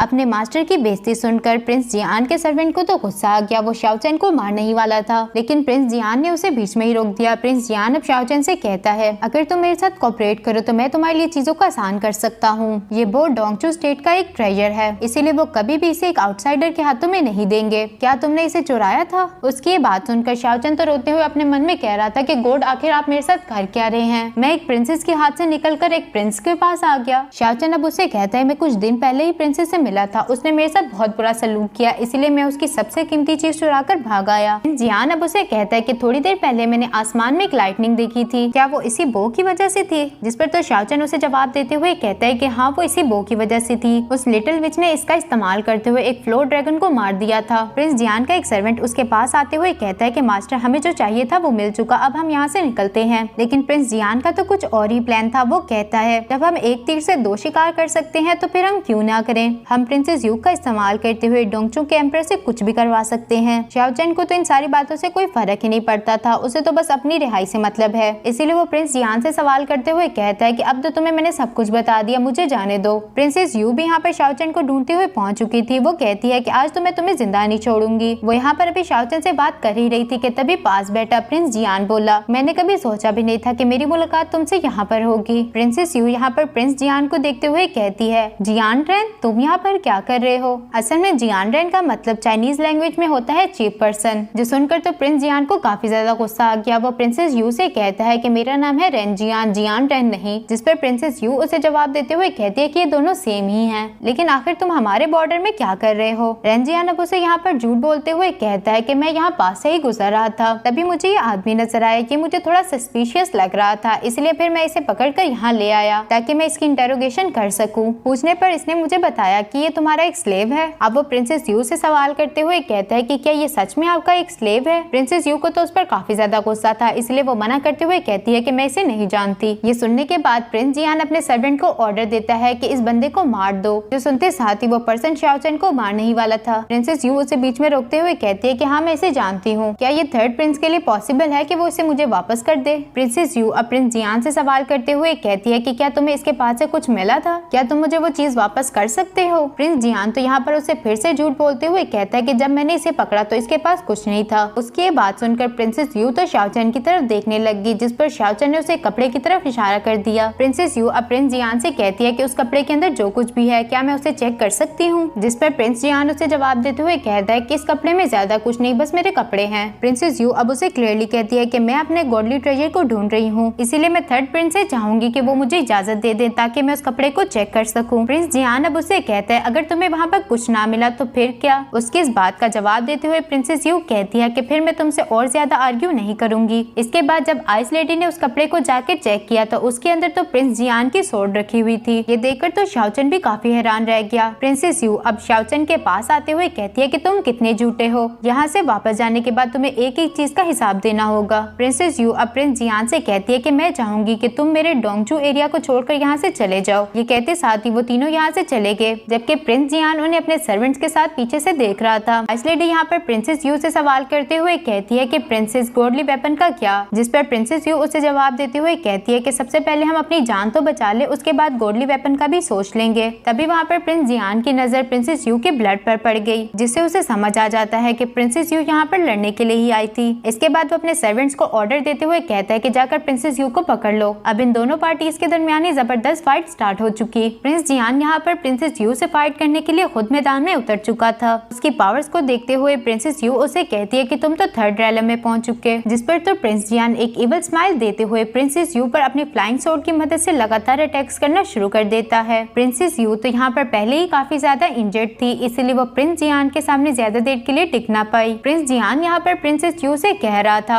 अगर आज मैं तुम्हें यहाँ पर मार भी देता हूँ तो किसे पता चलेगा कि तुम्हें मैंने मारा या फिर किसी बीस्ट ने। जो सुनकर तो शाओचन कहता है क्या इन दोनों में कोई डिफरेंस भी है। यहाँ पर प्रिंस जियान और प्रिंसेस यू के दरमियान बातें चल ही रही थी कि तभी हमारा छोटा सा डोंग डोंग उस गॉडली वेपन को उठाकर बाहर ले आया, जिसे तो देखते साथ ही शाओचन उसके पास चला गया। ये शाओचन के पास एक अच्छा मौका था प्रिंस जियान पर अटैक करने का, इसीलिए उसने फौरन से उस बो का इस्तेमाल करते हुए प्रिंस जियान पर अटैक्स करने शुरू कर दिए, जिसे पहले तो प्रिंस जियान ने अपनी मार्शल आर्ट टेक्निक्स का इस्तेमाल करते हुए डॉज किया, लेकिन बाद में उसने अपनी इल्यूजनरी स्वॉर्ड टेक्निक का इस्तेमाल करना शुरू कर दिया, जिसकी वजह से वहाँ पर काफी सारी स्वॉर्ड्स आ गई, लेकिन उसके स्वॉर्ड शाओचन के एरो के सामने तो कुछ नहीं। तभी एक एरो प्रिंस जियान की बहुत गलत जगह पर लग गया। मेरे ख्याल से तो प्रिंस जियान अब काफी दिनों तक बैठ ही नहीं पाएगा। इस सारी सिचुएशन को देखते हुए वहाँ पर प्रिंस जियान का एक सर्वेंट आ गया, जो कि स्मोक बॉम्ब का इस्तेमाल करते हुए प्रिंस जियान को यहाँ से ले जाता है। प्रिंसेस यू तो यहाँ पर प्रिंस जियान के जाने से काफी ज्यादा खुश थी, लेकिन जैसे ही वो पीछे पलटी तो वहाँ पर शाओचन बो को लिए हुए खड़ा था। ये सीन तो हमारी आइस लेडी ने भी देख लिया। वो प्रिंसेस यू की मदद करना चाहती थी, लेकिन वो वहीं पर बेहोश हो जाती है। बाहर की तरफ अब काफी ज्यादा बारिश होने लग गई, इसीलिए शाओचन प्रिंसेस यू को उठाकर एक गार में ले आया। प्रिंसेस यू को यहाँ पर उसने बांध कर रखा हुआ था। शाओचन भी अब यहाँ पर एक नाइफ को लेकर आते हुए कहता है इससे मैं तुम्हारी बॉडी के किस पार्ट पर कट लगाऊं, यहाँ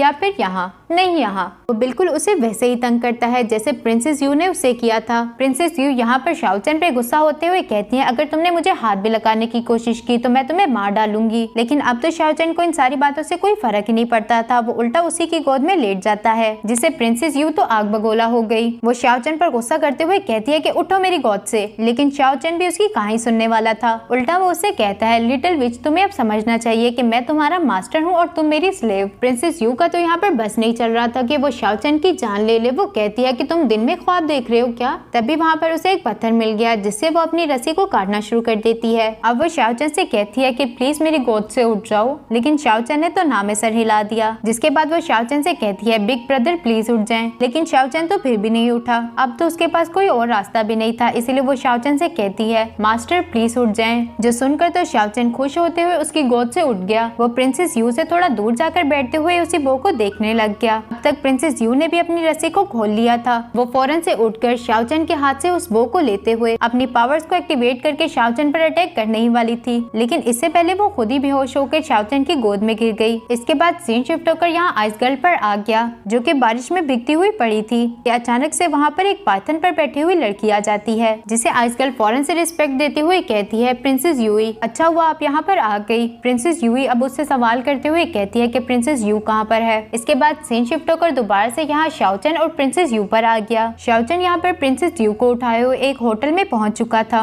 शाओचन को यह जगह पसंद नहीं आई क्योंकि उसने यहाँ पर किलिंग इंटेंट को सेंस कर लिया था। वो यहाँ से जाने ही वाला था कि तभी बार का अटेंडेंट उसे रोकते हुए कहता है, हमारे पास ऊपर काफी ज्यादा रूम है, आप वहाँ स्टे कर सकते हैं। शाओचन अब उसे मना करते हुए कहता है कि मैं यहाँ पर रात रहने के लिए नहीं आया। वो पर्सन अब शाओचन से कहता है कि यहाँ दूर दूर तक कोई भी रेस्टोरेंट नजदीक नहीं है, आप लोगों के लिए बेहतर यही होगा कि आप लोग यहीं पर रुक जाएं। शाओचन तो यहाँ पर रहना नहीं चाहता था, लेकिन प्रिंसेस यू की कंडीशन को देखते हुए उसे यहाँ पर रुकना पड़ा। इसके बाद वो प्रिंसेस यू को लेते हुए एक रूम के अंदर चला गया, जहाँ नीचे की तरफ हम उसी बार अटेंडेंट को देखते हैं जो कि कह रहा था वो छोटी सी लड़की जो कि उस लड़के की बाहों में थी वो डोंगचू स्टेट की प्रिंसेस है। इस बार अटेंडेंट का नाम था चिया। तभी उसके आसपास मौजूद लोगों में से एक पर्सन आगे की तरफ बढ़ते हुए कहता है, उस लड़की के पास तो डोंगचू स्टेट का नेशनल ट्रेजर हाउजी बो भी था। हमारी किस्मत कितनी अच्छी है कि वो खुद चलकर हमारे दरवाजे पर आ गए। मैं अभी ऊपर जाकर उनसे वो बो लेकर आता हूँ। ये कहते साथ ही वो बंदा ऊपर की तरफ जाने ही वाला था कि तभी चिया ने उसे रोक दिया। वो उससे कहता है कि अभी के लिए ऊपर जाना सही नहीं रहेगा। तभी वहाँ मौजूद एक डीमन गर्ल उन सबसे कहती है कि तुम लोग ये सब मुझ पर छोड़ दो, मैं उस लड़के को खुद ही देख लूंगी। ये कहते साथ ही उसने अपना हेयर क्लिप निकाल कर वहाँ मौजूद वाइन को हिलाना शुरू कर दिया, जिससे वो वाइन पॉइजनस हो गई। यहाँ टेबल के नीचे मौजूद डोंग डोंग भी ये सब सुन रहा था। रूम के अंदर प्रिंसेस यू को भी अब होश आ चुका था। वो अपने आसपास की जगह को देखते हुए कहती है कि आखिर मैं कहाँ पर हूँ। शाओचन भी टेबल पर बैठा है, यही सोच रहा था कि आखिर इसे क्या हुआ है, ये अभी तक क्यों नहीं जागी, क्या इसकी बॉडी पर कोई और जख्म भी थे जो कि अभी तक हील नहीं हुए। वो यही चेक करने के लिए यहाँ प्रिंसेस यू के पास आ गया। प्रिंसेस यू तो अभी भी शाओचन के सामने बेहोश होने का ही नाटक कर रही थी।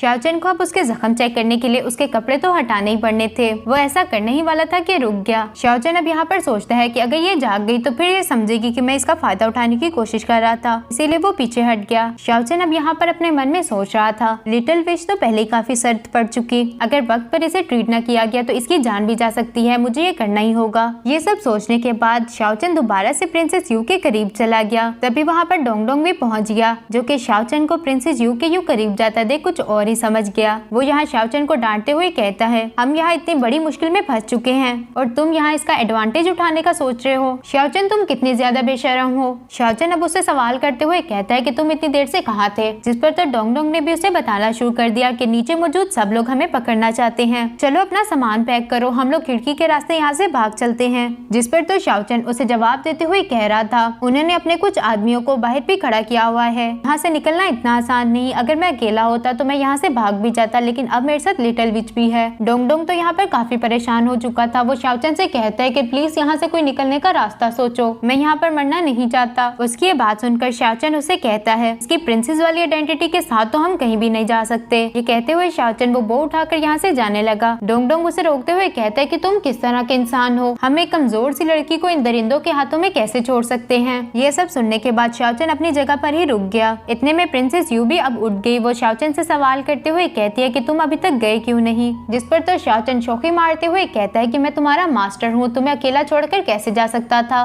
तुम इस बारे में इतना मत सोचो क्योंकि ये सारी की सारी गलती मेरी है, क्योंकि मैं ही तुम्हें यहाँ पर लेकर आया था। उसके बात सुनकर प्रिंसेस यू कहती है वो यहाँ पर मुझे और इस गॉडली ट्रेजर को हासिल करना चाहते हैं। शाओचन क्या तुम मेरी एक रिक्वेस्ट को मान लोगे। शाओचन तो ये सुनकर हैरान ही रह गया कि प्रिंसेस यू उससे रिक्वेस्ट कर रही है। शाओचन अब उसे सवाल करते हुए कहता है कि बोलो। प्रिंसेस यू अब शाओचन से कहती है कि मैं इन लोगों का ध्यान भटकाऊंगी, तुम ये हाउजी बो को लेकर यहाँ से निकल जाना, बाद में तुम इसे मेरे फादर को दे देना। उसकी ये सारी बातें सुनने के बाद शाओचन कहता है तो फिर तुम्हारा क्या होगा, जिस पर प्रिंसेस यू कहती है मैं तो पहले भी हाउजी बो के बैक अटैक की वजह से इंजर्ड हूँ, जल्दी ही मैं यहाँ पर एनर्जी एग्जॉशन की वजह से मर जाऊंगी, इसलिए इस बात से फर्क नहीं पड़ता कि मैं उनके हाथ में आती हूँ या फिर नहीं। शाओचन तो ये सारी बातें सुनकर काफी ज्यादा हैरान हो चुका। वो कहते हैं कि हाउजी बो का बैक अटैक, ये तो एक गॉडली वेपन है, तो फिर ये लोगों को हार्म कैसे कर सकता है। मेरे ख्याल में किसी ने पर्पसली इस पर रिस्ट्रिक्शन लगाई होगी। प्रिंसेस यू अब उससे कहती है कि तुम तो हाउजी बो के बारे में काफी कुछ जानते हो। अब शाओचन उसे सवाल करते हुए कहता है कि लिटिल विच क्या तुम्हें पता है कि ये हाउजी बो यहाँ पर कैसे आया था। प्रिंसेस यू अब उससे सवाल करते हुए कहती है कि क्या तुम्हें इस बारे में नहीं पता, जिस पर तो शाओचन ने भी नाम सर हिला दिया। ये सुनकर तो प्रिंसेस यू अभी उसे बताने ही वाली थी कि 10,000 साल पहले इससे आगे कुछ वो बोल पाती, वो वहीं पर बेहोश हो गई। चैंगशान तो उसके लिए काफी ज्यादा परेशान हो चुका था। तभी डोंग डोंग ने फायरी मोटल लोटस को बाहर निकाल दिया, जिसे वो शाओचन को दिखाते हुए कह रहा था कि शायद इससे काम बन जाए। शाओचन ने अब लोटस फ्लावर की एक पत्ती को प्रिंसेस यू के मुंह में डाल दिया, जिससे प्रिंसेस यू को होश तो आ गया, लेकिन उसे काफी ज्यादा मिर्ची लगने लग गई। वो शाओचन पर गुस्सा करते हुए कहती है कि आखिर तुमने मुझे क्या खिला दिया। शाओचन तो यहाँ पर बड़ी मासूमियत से उसे जवाब देते हुए कहता है कि वही लोटस फ्लावर। प्रिंसेस यू अब उससे कहती है कि हम इसे डायरेक्टली नहीं खा सकते, हमें इसे कुछ एलिक्सर के साथ मिलाकर कंज्यूम करना होता है, और तुमने मुझे इसे डायरेक्टली खिला दिया। इसके बाद वो शाओचन को साइड पर हटाते हुए कल्टीवेशन करना स्टार्ट कर देती है, लेकिन इससे भी कुछ नहीं बना क्योंकि उसकी पावर्स एग्जॉस्ट हो चुकी थी। अब वो शाओचन से कहती है मैं अपनी transforming heaven melting the earth technique को भी मेंटेन नहीं कर पा रही। जो सुनकर शाओचन उसे कहता है कि आखिर ये कौन सी टेक्निक है, मैंने तो इस टेक्निक के बारे में कभी नहीं सुना। जिस पर प्रिंसेस यू उसे बताती है कि ये मेरे टीचर की एक यूनिक टेक्निक है। इस टेक्निक की मदद से हम किसी दूसरे वॉरियर की भी इनर फोर्स को खुद के लिए यूज कर सकते हैं। शाओचन तो हैरान होते हुए उसे कहता है क्या ये कोई ब्लैक मैजिक है। प्रिंसेस यू अब उसे डांटते हुए कहती है कि मैंने कभी भी इसे गलत काम के लिए इस्तेमाल नहीं किया, लेकिन आज मुझे इसे इस्तेमाल करना ही होगा। ये कहते साथ ही उसने शाओचन का हाथ पकड़ लिया। शाओचन तो डरते डरते उसे कह रहा था कि तुम मेरे साथ क्या करने की कोशिश कर रही हो। प्रिंसेस यू अब भोला सा मुंह बनाते हुए कहती है क्या तुम मुझे थोड़ी सी इनर फोर्स दे दोगे। शाओचन अब उसे जवाब देते हुए कहता है कि इस बारे में तो सोचना भी मत, मैं तो लेवल 1 का वॉरियर हूँ, मेरे पास तो खुद के लिए इनर फोर्स काफी नहीं है, मैं तुम्हें कहाँ से दूं। प्रिंसेस यू अब दोबारा से मस्कीनों वाला मुंह बनाते हुए कहती है अगर तुमने मुझे इनर फोर्स नहीं दी तो ये लोटस फ्लावर मुझे जलाकर राख कर देगा, प्लीज मुझ में रहम खाओ। इन दोनों के दरमियान अभी इसी तरह की बातें चल ही रही थी कि तभी हमें बाहर से डीमन गर्ल की आवाज आई, जो कि शाओचन से सवाल करते हुए कह रही थी यंग मास्टर क्या आप जाग रहे हैं। शाओचन ने फौरन से प्रिंसेस यू को हाउई बो पकड़ाते हुए छुपा दिया। डीमन गर्ल ने तो यहाँ पर आते साथ ही शाओचन के साथ फ्लर्ट करना शुरू कर दिया। वो यहाँ पर असल में हाउई बो को ढूंढने की कोशिश कर रही थी, लेकिन उसे तो शाओचन ने पहले ही छुपा दिया था। लेकिन उस डीमन लेडी की भी नजर उस पर्दे पर पड़ गई, जिसे देखते हुए वो अपने मन में कह रही थी कि हाउई बो इसके पीछे ही होगा, लेकिन उसे हासिल करने के लिए उसे पहले शाओचन को अपने रास्ते से हटाना होगा। इसीलिए वो फौरन से एक वाइन का ग्लास शाओचन को दे देती है। शाओचन भी अब उस वाइन के ग्लास को पकड़कर एक्टिंग करते हुए कह रहा था कि ये वाइन कितनी अच्छी है। साथ ही साथ वो डीमन लेडी से कहता है कि क्या तुम मेरे लिए डांस करोगी। जो सुनते साथ ही डीमन गर्ल ने तो डांस करना शुरू कर दिया। अब मौका पाते ही शाओचन ने उस वाइन को पीछे की तरफ गिरा दिया। इसके बाद ये दोनों ही डांस करना शुरू कर देते हैं। डीमन गर्ल बहाने बहाने से उस पर्दे के करीब जाने की कोशिश कर रही थी, लेकिन शाओचन भी ऐसा कहाँ ही होने देने वाला था। डीमन गर्ल को भी ये बात समझ आ चुकी कि ये लड़का इसकी जान नहीं छोड़ने वाला, इसीलिए वो ये कहते हुए यहाँ से जाने लगी यंग मास्टर मैं आपके लिए और वाइन लेकर आती हूँ। यहाँ नीचे की तरफ सब लोग डीमन गर्ल से सवाल करते हुए कह रहे थे कि आखिर ऊपर क्या हुआ। डीमन गर्ल यहाँ पर उन्हें कोई जवाब ना देते हुए एक रूम के अंदर चली गई। वो लोग जिन्होंने शाओचन पर बाहर से नजर रखी हुई थी, अचानक से उन पर कोई हमला करके उन्हें मार देता है। वो डीमन गर्ल भी अब दोबारा से शाओचन के रूम में पहुंच चुकी थी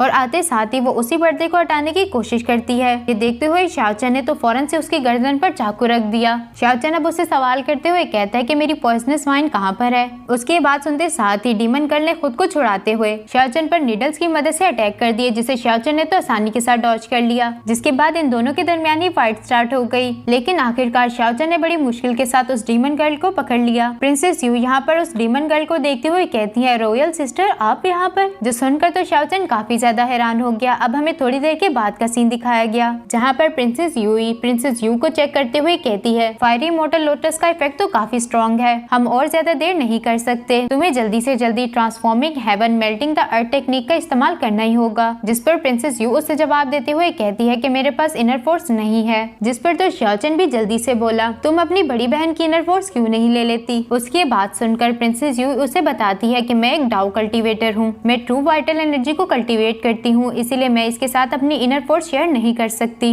अभी के लिए तुम इसके लिए सबसे ज्यादा सुटेबल हो। शाओचन तो यहाँ पर किसी भी कीमत पर प्रिंसेस यूई को अपनी इनर फोर्स नहीं देना चाहता था, इसीलिए वो बात को टालते हुए कहता है कि मैं तुम्हें बाहर से कोई वॉरियर ला देता हूँ, तुम उसकी इनर फोर्स को एब्जॉर्ब कर लेना। प्रिंसेस यूई अब उसे गुस्से से देखते हुए कहती है कि हमारे पास इसके लिए टाइम नहीं। जिस पर तो शाओचन को ना चाहते हुए भी मानना पड़ा। वो अब नाटक करते हुए कहता है वो मैं ही था जिसने तुम्हें फायरी इमॉर्टल लोटस खिलाया, इसीलिए तुम मेरी इनर फोर्स को एब्जॉर्ब कर सकती हो, लेकिन एक शर्त पर, तुम 10% से ज्यादा एब्जॉर्ब नहीं करोगी। नहीं ये तो बहुत ज्यादा हो जाएगा, 5% से ज्यादा। प्रिंसेस यू अब उसे जवाब देते हुए कहती है तुम फिक्र मत करो, मुझे इतनी ज्यादा की जरूरत नहीं है, मैं बिल्कुल थोड़ी सी लूंगी। प्रिंसेस यू अब यहाँ पर खड़े होते हुए कहती है कि प्रिंसेस यू तुम इस टेक्निक को परफॉर्म करो, मैं तुम्हें प्रोटेक्ट करूंगी। इसके बाद हम देखते हैं जहाँ पर शाओचन ने प्रिंसेस यू के साथ अपनी इनर फोर्स को शेयर करना शुरू कर दिया था। साथ ही साथ शाओचन उसे कहता है लिटिल विच मेरी थोड़ी सी ही इनर पावर को एब्जॉर्ब करना, अगर ज्यादा किया तो तुम्हारे लिए अच्छा नहीं होगा। उसकी बात सुनकर प्रिंसेस यू उससे कहती है कि अच्छा नहीं लेती। जैसे ही ही प्रिंसेस यू ने इस टेक्निक को खत्म करने की कोशिश की, लेकिन वो ऐसा नहीं कर पाई। शाओचन तो उसे यहाँ पर चिल्लाकर कह रहा होता है कि लिटिल विच आखिर ये तुम क्या कर रही हो, जिस पर प्रिंसेस यू उसे जवाब देते हुए कह रही थी कि मैं खुद को रोक नहीं पा रही। इस टेक्निक से निकलने वाली एनर्जी को नीचे मौजूद लोग भी देख पा रहे थे।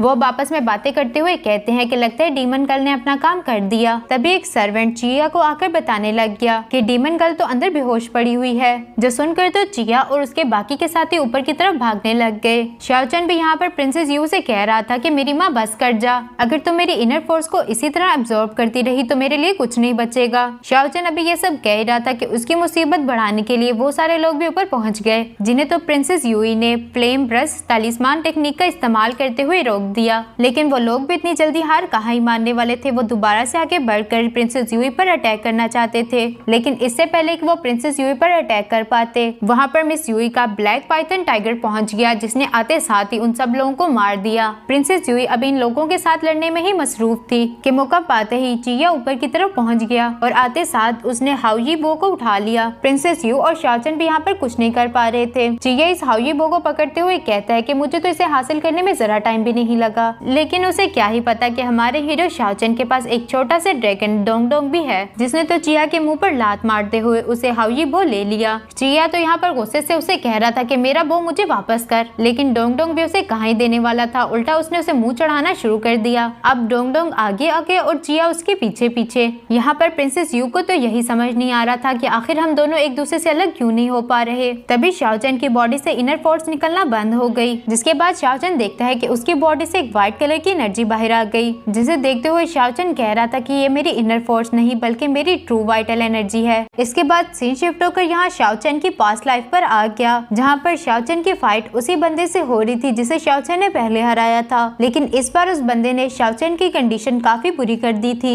अब वो बंदा शाओचन से सवाल करते हुए कहता है कि शाओचन आखिर तुम्हारा ड्रैगन कैचर अब कहाँ गया, क्या तुम अब उसे इस्तेमाल नहीं कर पा रहे। असल में ड्रैगन कैचर शाओचन की एक टेक्निक का नाम है, जिसकी मदद से वो एक बहुत बड़ा स्पिरिचुअल ड्रैगन क्रिएट करता था। वो पर्सन अब दोबारा से शाओचन की इंसल्ट करते हुए कहता है, शाओचन तुम्हारी तो हर कोई तारीफ किया करता था, लेकिन देखो अब तुम एक कचरे बन गए हो। शाओचन को तो उसकी बात सुनकर काफी ज्यादा गुस्सा आ गया। वो उसे कहता है कि आखिर तुमने कचरा किसे बोला। वो पर्सन अब शाओचन से कहता है कि शाओचन तुम रियलिटी को एक्सेप्ट क्यों नहीं कर लेते। तुम्हारी आखिरी खुशकिस्मती यही थी कि तुमने तेन ताई जुआन के साथ फाइट की। अगर वो तुम्हें अभी इस कंडीशन में देखेगी तो उसे खुद पर रिग्रेट होगा कि उसने तुम्हें चैलेंज किया था। उसके ऐसा कहते साथ ही शाओचन को तियानताई के साथ की गई फाइट याद आ गई। लेडी तियानताई काफी ज्यादा मिस्टीरियस थी। वो यंग जनरेशन में सबसे ज्यादा स्ट्रॉन्ग डाउ कल्टीवेटर है। यहाँ इनके आसपास मौजूद लोग भी आपस में बातें करते हुए कह रहे थे कि तुम्हें क्या लगता है कि आज कौन जीतेगा। वो लोग इस बारे में इसलिए श्योर नहीं है क्योंकि शाओचन आज तक कभी नहीं हारा था और लेडी तियानताई भी काफी ज्यादा पावरफुल है। लेडी तियानताई अब शाओचन से कहती है कि आज हम लोग अपने वेपन्स का यूज नहीं करेंगे, सिर्फ अपनी पावर्स का इस्तेमाल करते हुए हम ये डिसाइड करेंगे कि हम दोनों में से पावरफुल कौन है।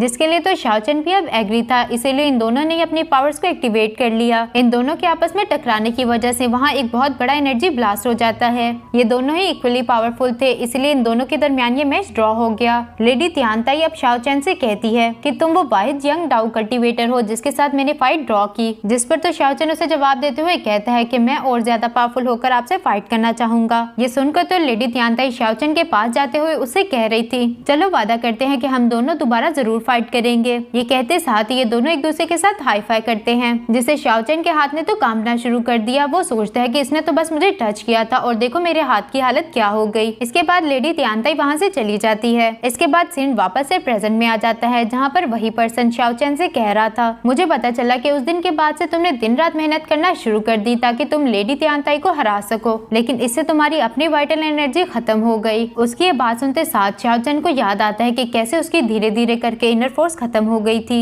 यहाँ 10,000 साल के बाद शाओचन को अब समझ आता है कि आखिर उस दिन हुआ क्या था। वो लेडी तियानताई ही थी जिसकी वजह से उसकी इनर फोर्स खत्म हो गई। अब वो यहाँ खुद से सवाल करते हुए कहता है कि लेडी तियानताई आपने मेरे साथ ऐसा क्यों किया। ये कहते साथ ही शाओचन वहीं पर बेहोश हो गया। चिया तो अभी भी डोंग डोंग के पीछे पड़ा हुआ था, लेकिन वो भागते हुए प्रिंसेस यूई के पास पहुंच गया। इसलिए चिया के पास यहाँ से जाने के अलावा कोई और रास्ता ही नहीं बचा, इसलिए वो फौरन से अपने ड्रैगन को बुलाते हुए वहाँ से चला गया। उसके यहाँ से जाने के बाद प्रिंसेस यू के पास आकर उसे सवाल करते हुए कहती है कि क्या तुम ठीक हो। जिस पर प्रिंसेस यू उसे जवाब देते हुए कहती है, रॉयल सिस्टर मैं तो बिल्कुल ठीक हूँ, लेकिन चैंग शुआन को कुछ हो गया है। शाओचन शाओचन को ठीक करने के लिए प्रिंसेस यूई अब उसे अपने साथ ले जाने का फैसला करती है। इसके बाद ये सब लोग इंपीरियल पैलेस की तरफ रवाना हो गए। यहाँ रास्ते में शाओचन को भी होश आ गई। वो अब इजीली दूर की चीजों को देख और सुन सकता था क्योंकि उसकी स्पिरिचुअल अवेयरनेस दोबारा से वापस आ गई। शाओचन तो ये सोचकर ही खुश हो गया। वो कहता है अगर मेरी स्पिरिचुअल अवेयरनेस वापस आ चुकी इसका मतलब मेरी पावर्स भी आ गई होंगी। ये सब कहने के बाद शाओचन कल्टीवेशन पोजीशन में बैठकर अपनी पावर्स को चेक करने लग गया, जिससे तो वहाँ पर एक बहुत बड़ा ब्लास्ट हो जाता है, जिस वजह से प्रिंसेस यू शाओचन के पास जाकर उसे सवाल करते हुए कहती है क्या तुम ठीक हो। शाओचन तो इतना ज्यादा खुश था कि उसने प्रिंसेस यू को गले ही लगा लिया। इसीलिए प्रिंसेस यू ने उसकी गाल पर एक जोरदार थप्पड़ जड़ दिया, लेकिन शाओचन को तो इस बात से ज्यादा फर्क ही नहीं पड़ता था क्योंकि अभी के लिए वो काफी खुश है। इसीलिए वो गाड़ी से उतरकर बाहर की तरफ जाने लग गया। प्रिंसेस यू अब उसे रोकते हुए कहती है कि आखिर तुम कहाँ जा रहे हो, जिस पर शाओचन उसे जवाब देते हुए कह रहा था मैं माउंटेन फॉरेस्ट पर जा रहा हूँ। प्रिंसेस यू को तो अभी भी लग रहा था कि जैसे उसने शाओचन के साथ ज्यादती कर दी, उसकी सारी की सारी इनर फोर्स लेकर उसे एक यूजलेस पर्सन बना दिया है। अब वो शाओचन से कहती है कि तुम इसकी फिक्र ना करो, मेरी रॉयल सिस्टर तुम्हें बिल्कुल ठीक कर देगी। लेकिन उस बेचारी को क्या ही पता कि शाओचन की पावर्स गई नहीं बल्कि वापस आ गई हैं। उसकी ये बातें सुनकर शाओचन भी अब समझ चुका कि इसे लग रहा है कि मैंने अपनी पावर्स खो दी। तभी वहाँ पर प्रिंसेस यूई भी आ गई जो कि शाओचन से कहती है इंपीरियल पैलेस की लाइब्रेरी पवेलियन में बहुत सारी एंशिएंट बुक्स हैं, उनकी मदद से मैं तुम्हारा इलाज करूंगी जिसकी वजह से तुम जल्द से जल्द ठीक हो जाओगे। एंशिएंट बुक्स का सुनकर शाओचन उनसे सवाल करते हुए कहता है क्या उनके पास एंशिएंट मैप्स भी हैं, जिस पर तो प्रिंसेस यू उसे जवाब देते हुए कहती है कि सिर्फ मैप्स नहीं, वहाँ पर तो बहुत सारे रिकॉर्ड्स भी हैं, लेकिन उन्हें कोई पढ़ ही नहीं सकता। हो सकता है कि तुम्हें वो जगह पसंद आए। उसकी ये बात सुनकर शाओचन अपने मन में कह रहा था शायद मुझे वहाँ पर गॉड्स और डीमन के उस कब्रिस्तान के बारे में भी कुछ पता चल जाए। यही सब सोचते हुए शाओचन फौरन से इंपीरियल पैलेस जाने के लिए एग्री हो गया। अब ये लोग दोबारा से अपने सफर पर रवाना हो चुके थे। यहाँ पर प्रिंसेस यू से सवाल करते हुए कहती है अगर मैं डैड को वो फायरी इमोर्टल लोटस दूं तो क्या वो मेरी एंगेजमेंट को कैंसिल कर देंगे। ये लोग अब पिंगिन सिटी पहुंच चुके थे जहाँ पर इनकी मुलाकात आइस लेडी और कियान हाउ से हो गई। और जैसा कि हमें पहले से ही मालूम है कि कियान हाउ ने लड़ाई के दौरान अपना एक हाथ खो दिया था, जिसकी जगह पर अब उसने एक मेटल आर्म को पहना हुआ था। ये दोनों ही यहाँ पर प्रिंसेस यू को जिंदा और सलामत देखकर काफी खुश थे। तभी वहाँ पर काफी सारे रॉयल गार्ड्स आकर शाओचन को पकड़ लेते हैं। प्रिंसेस यू तो उन गार्ड्स को रोकना चाहती थी लेकिन वो कुछ ना कर सकी क्योंकि ये किंग के ऑर्डर्स थे। यहाँ पर किंग शाओचन से सवाल करते हुए कहता है कि तुम्हें पता है कि तुम इस वक्त कहाँ हो, जिस पर शाओचन उन्हें जवाब देते हुए कहता है कि हाँ ये है डोंगचू का इंपीरियल पैलेस। सच में ये काफी ज्यादा बड़ा है, लेकिन मुझे इस बात की समझ नहीं आई कि आखिर आपने मुझे यहाँ पर क्यों बुलाया। जिस पर किंग उसे जवाब देते हुए कहता है क्योंकि मैं तुम्हारे किए गए क्राइम की तुम्हें पर्सनली पनिशमेंट देना चाहता था। जिस पर तो शाओचन हैरान होते हुए कहता है कि कौन सा क्राइम, मैंने क्या किया है। कियान हाउ यहाँ पर बीच में बोलते हुए कहता है तुमने हमारी लिटिल प्रिंसेस को अगवा किया था, अगर इस क्राइम के लिए तुम्हें 10,000 बार भी मारा जाए तो वो भी कम होगा। अब वो किंग से एक्सप्लेनेशन की इजाजत लेते हुए कहता है क्या वो तुम दोनों थे जिसने किंग को इस बारे में इन्फॉर्म किया। आइस लेडी अब उसे जवाब देते हुए कहती है कि हाँ मैंने उस दिन तुम्हें अपनी आंखों से देखा था, तुम हाउई बो का इस्तेमाल करते हुए हमारी लिटिल प्रिंसेस को ले गए थे। शाओचन अब उसे कहता है कि हाँ मैं उसे ले गया था लेकिन उसे प्रोटेक्ट करने के लिए। तुम लोगों ने भी उस दिन देखा था कि वो चीप प्रिंस लिटिल प्रिंसेस को हर्ट करना चाहता था, वो मैं ही था जिसने लिटिल प्रिंसेस की जान बचाई। और प्रिंसेस यू को वहाँ से उस दिन मैं इसलिए ले गया था ताकि प्रिंस जियान लिटिल प्रिंसेस तक ना पहुँच पाए। आप सब लोग यहाँ पर मेरी अच्छाई का बदला मुझे इस तरह से दे रहे हैं। कियान हाउ यहाँ बीच में बोलते हुए कहता है सबसे पहले वो तुम ही थे जिसने हमारी लिटिल प्रिंसेस को परेशान किया। जिस पर शाओचन उसे जवाब देते हुए कहता है कि वो सब तो अनइंटेंशनली हो गया, मेरा ऐसा कोई इरादा नहीं था। कियान हाउ को तो सिर्फ अपनी प्रिंसेस की परवाह है, इसीलिए वो शाओचन से कहता है कि वो इंटेंशनली था या फिर अनइंटेंशनली इस बात से कोई फर्क नहीं पड़ता। तुमने हमारी लिटिल प्रिंसेस को ऑफेंड किया, इसकी सजा तो तुम्हें मिलकर ही रहेगी। शाओचन यहाँ पर अपनी सफाई में कुछ बोल पाता इससे पहले ही किंग अपना फैसला सुनाते हुए कहता है जैसा कि तुमने प्रिंसेस यू की काफी मदद की, इसको देखते हुए मैं तुम्हारी बॉडी के छोटे छोटे टुकड़े नहीं करवाऊंगा, अब तुम्हें आसान तरीके से मौत दी जाएगी। किंग का ये ऑर्डर सुनते साथ ही वो दोनों शाओचन को यहाँ से ले जाने ही वाले थे कि शाओचन ने भी अपनी पावर्स को एक्टिवेट कर लिया। इससे पहले कि वो यहाँ कुछ कर पाता वहाँ पर प्रिंसेस यू और प्रिंसेस यूई आ गई। प्रिंसेस यूई यहाँ पर शाओचन की साइड लेते हुए कहती है फादर प्लीज इसकी जान को बख्श दे क्योंकि इसने हमारी लिटिल प्रिंसेस की काफी मदद की है और इसने साथ ही साथ हमारे हाउई बो को भी बचाया। ये बात तो आपने पहले ही सुन ली होगी कि शाओचन के पास पावर है, वो हाउई बो को आराम से कंट्रोल कर सकता है और अब से ये हमारे डोंगचू स्टेट को सर्व करेगा। प्रिंसेस यू भी यहाँ पर अपनी बड़ी बहन का साथ देते हुए कहती है प्लीज फादर इसे जाने दें। किंग अब शाओचन से सवाल करते हुए कहता है कि क्या तुम डोंगचू स्टेट को सर्व करने के लिए रेडी हो। शाओचन तो अब यहाँ पर एक्टिंग करते हुए कहता है कि मैं तो पावरलेस हो चुका, जिसकी वजह से तो अब मैं हाउई बो को भी नहीं चला सकता। उसकी बात सुनकर प्रिंसेस यू उसके पास जाकर कहने लग गई, तुम ऐसी बातें क्यों कर रहे हो, मैंने तुमसे कहा है ना प्रिंसेस यूई तुम्हें बिल्कुल ठीक कर देगी। किंग अब शाओ चैन से कहता है कि आज से तुम कीशी रेजिडेंस में रहोगे। किंग का ये फैसला सुनने के बाद शाओ चैन, qian hao और आइस लेडी वहाँ से चले गए, जबकि प्रिंसेस यू यहाँ पर किंग से कहती है, फादर मुझे आपसे कुछ बात करनी है। जिस पर तो किंग उसे जवाब देते हुए कह रहा था, मैं अभी थक चुका हूँ, हम इस बारे में फिर कभी बात करेंगे। प्रिंसेस यू के यहाँ से जाने के बाद किंग यहाँ प्रिंसेस यूई से कहता है, तुम उस लड़के का अच्छे से ट्रीटमेंट करो ताकि वो जल्दी से जल्दी हमारे डोंगचू स्टेट को सर्व कर सके। मेरा टाइम अब जल्दी खत्म हो जाएगा, यूर का फ्यूचर अब तुम्हारे हाथों में ही है। इसके बाद सीन शिफ्ट होकर यहाँ पर शाओ चैन और प्रिंसेस यू पर आ गया, जहाँ पर प्रिंसेस यू शाओ चैन को एक पोर्टल से गुजारते हुए कीशी रेजिडेंस ले आई थी, जहाँ पर तो एंटर होते साथ ही शाओ चैन काफी हैरान हो गया क्योंकि वहाँ पर लेडी तियानताई का एक बहुत बड़ा स्टैचू था, जिसे देखते हुए वो कह रहा था क्या ये वही है। और शाओ चैन की इसी हैरत के साथ हमारा ये वाला एपिसोड यहीं पर खत्म हो गया। अगर आप लोगों को ये वीडियो अच्छी लगी तो कमेंट करके जरूर बताना।